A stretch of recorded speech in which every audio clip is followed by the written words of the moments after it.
ಭಕ್ತಿಯನ್ನು ಮನಸ್ಸಿನಲ್ಲಿಟ್ಟುಕೊಂಡು ಹೇಳ್ತಾ ಇದ್ದೇವೆ ಅಂತ ಭಾವಿಸಬೇಡಿ. ಹಣ ಇದೆ ಅಂತ ಎಷ್ಟೋ ಜನ ಹಣ ಕೊಡುವುದಕ್ಕೆ ಸಿದ್ಧರಾಗ್ತಾರೆ, ಸೇವೆ ಮಾಡೋದಿಲ್ಲ. ನಿನಗೂ ಹಾಗೆ ಮಾಡಿದರೆ ಏನಾಗ್ತಿತ್ತು ಹೇಳಿ? ಹುಟ್ಟಿದ ಮಗು ಯಾರು ಹಾಗೆ ಮಾಡಿದ್ದಾರೆ ಅವರಿಗೆ ನಿನಗೂ ಅಂತ ಹೇಳ್ತಾ ಇದ್ದೇನೆ. ಯಾರನ್ನು ಭಟ್ರು ಮಾಡ್ತಾ ಇದ್ದೇನೆ ಅವರನ್ನು ತಿಳ್ಕೊಬೇಡಿ. ಹುಟ್ಟಿದ ಮಗು,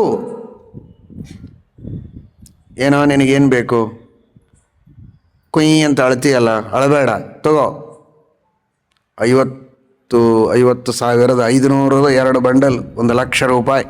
ಮಗುವಿನ ಈ ಕೈಗೊಂದು ಈ ಕೈಗೊಂದು. ಹುಟ್ಟಿದ ಕೂಡಲೇ ಹಾಸ್ಪಿಟಲ್ ಒಳಗೆ 2 ಕೈಗೆ 50,000 ಇಟ್ಟು ಆಚೆಗೆ ತಾಯಿ ಹೋಗಿದ್ರೆ ಏನು ಮಾಡ್ತಾ ಇದ್ದೀಯ? ಆ ನೋಟು ಬಡ್ಕೊಂಡು ಬೆಳೀತಾ ಇದ್ದೀಯಾ? ಹಾಗೆ ಹತ್ತು ಸಾಯ್ತಾ ಇದ್ದೀಯಾ?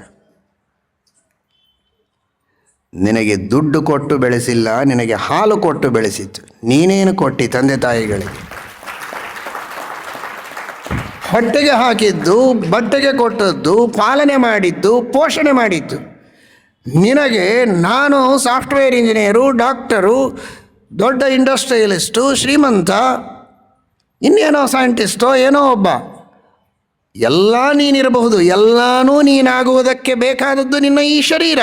ಅದನ್ನು ಕೊಟ್ಟವರು ಅವರು, ಕೊಟ್ಟು ನಿನ್ನನ್ನು ಬೆಳೆಸಿದವರು ಅವರು. ನೀನು ಅದೇ ರೀತಿ ಸೇವೆಯನ್ನು ಅವರಿಗೆ ಮಾಡಬೇಕು. ಹಣ ಕೊಟ್ಟರೆ ಸಾಲದು, ಹಣ ಕೊಡು, ಹಣ ಕೊಟ್ಟರೆ ಸಾಲದು, ಸೇವೆಯನ್ನು ಮಾಡಲೇಬೇಕು. ಮಾತಾ ಪಿತ್ರೋಶ್ಚ ಶುಶ್ರೂಷಾಂ ಕುರ್ವತೆ ನರೋತ್ತಮಾಃ ಏತು ದೇವಾರ್ಚನ ರಥಾಃ ಏತು ತತ್ಸಾಧಕ ನರಾಃ ದೇವೈ ಭಾಗವತೋತ್ತಮಾಃ. ಅವರು ನಿಜವಾಗಿ ಭಗವದ್ಭಕ್ತರು ಎಂಬುದಾಗಿ ಭಗವಂತ ಆಜ್ಞೆಯನ್ನು ಮಾಡ್ತಾ ಇದ್ದಾನೆ. ಎಲ್ಲ ಸಾಧಕರು, ಸಜ್ಜನರು, ಯುವಕರು, ಯುವತಿಯರು, ಹಿರಿಯರು ಎಲ್ಲರೂ ತಿಳಿಯಿರಿ. ಯಾರೆಲ್ಲ ತಂದೆ ತಾಯಿಗಳನ್ನು ಇಂದಿಗೂ ಪಡೆದುಕೊಂಡಿದ್ದೀರಿ, ಪರಿಪರಿಯಾಗಿ ಸೇವೆಯನ್ನು ಮಾಡಿ ಅವರಲ್ಲಿ ಅಂತರ್ಯಾಮಿಯಾದ ಭಗವಂತನ ಸೇವೆ ಅಂತ ಭಾವಿಸಿ ಅನುಗ್ರಹವನ್ನು ಪಡೆದುಕೊಳ್ಳಿ.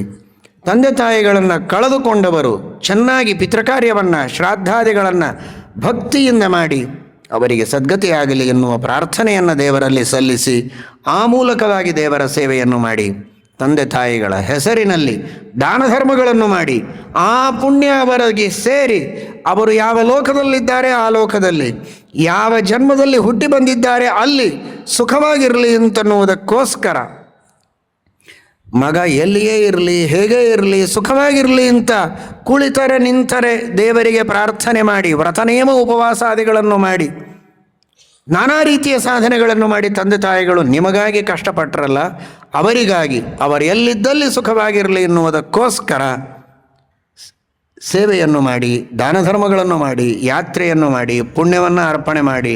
ಮಾಡಿದರೆ ನಮ್ಮದು ಖಾಲಿ ಅಂತ ತಿಳ್ಕೋಬೇಡಿ. ನಿಮಗೆ ಮತ್ತೆ ಇಮ್ಮಡಿಯಾಗಿ ಮುಮ್ಮಡಿಯಾಗಿ ಆ ಪುಣ್ಯ ಬರ್ತದೆ. ನಿಮಗಾಗಿಯೂ ಸಾಧನೆಯನ್ನು ಮಾಡಿ, ಶ್ರೇಯೋದಾನವನ್ನು ಮಾಡಿ, ತಂದೆ ತಾಯಿಗಳ ಸೇವೆಯನ್ನು ಮಾಡಿ ಅವರ ಅನುಗ್ರಹವನ್ನು ಪಡೆದುಕೊಳ್ಳಿ ಎಂಬುದಾಗಿ ವೆಂಕಟೇಶ ದೇವರು ಎಲ್ಲರ ತಂದೆ ತಾಯಿ ನಮಗೆ ಉಪದೇಶ ಮಾಡ್ತಾ ಇದ್ದಾನೆ. ಹರಯೇ ನಮಃ. ಶ್ರೀಕೃಷ್ಣ.